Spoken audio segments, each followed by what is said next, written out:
The allegations outrageous. Pledges locked in a basement for days, mandatory 5-mile runs around campus, members forced to run around naked, and repeated reports of students forced to drink alcohol. 9 on Your Side investigators found Ohio University received 27 hazing complaints since the start of the school year. I think we want everyone on this campus to feel safe. Carly Leatherwood is OU's Director of Communications. Anytime we have allegations like hazing come forward, we do coordinate with the police. The police look at the allegations before the university does anything. Ohio's law making hazing a crime has been on the books since 1983. It defines hazing as any act of initiation that causes or creates a substantial risk of causing mental or physical harm to any person. Yet OU says none of its cases have, quote, risen to the level of actionable criminal activity. How could it be an act of hazing but not be a violation of the law?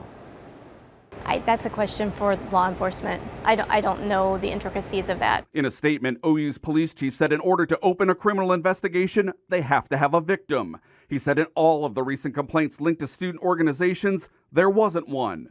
Not good enough, according to attorney Rex Elliott. The hazing statute has been on the books for a while, but it's seldom used just because police departments typically like to leave these things to the universities. His law firm represents the parents of Colin Wyant. The OU freshman died last November. According to the lawsuit, Wyant was hit with a belt, repeatedly punched, and provided drugs and alcohol by members of Sigma Pi fraternity where he was pledging. In court documents, the fraternity denies those claims, but last spring, Sigma Pi was permanently banned from OU for hazing.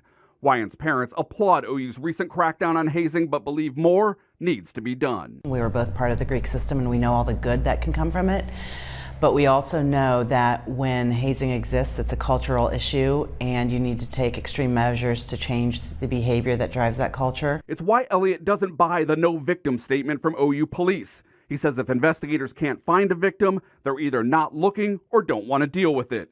He believes if a university really wants to address hazing, allegations need to be fully investigated and criminal charges filed. They have to get that it's inappropriate to physically assault, ply kids with dangerous alcohol, put these 18, 19-year-old kids in danger of losing their lives. They have got to understand there are consequences for that, or it's going to continue to happen. Meanwhile, OU continues investigating many of the complaints,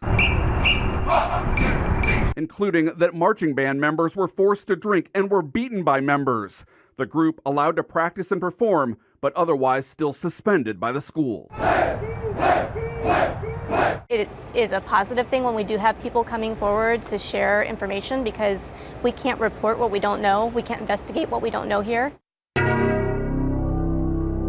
Athens City Police have jurisdiction for all off-campus buildings at OU. That's where university police would refer cases involving hazing at sorority or fraternity houses. But Athens police chief tells us he has not received any hazing complaints in the last 5 years. Meanwhile, at Miami University in March, 18 past and current students were criminally charged with hazing and assault for an incident there. I'm Scott Knoll, 9 on Your Side.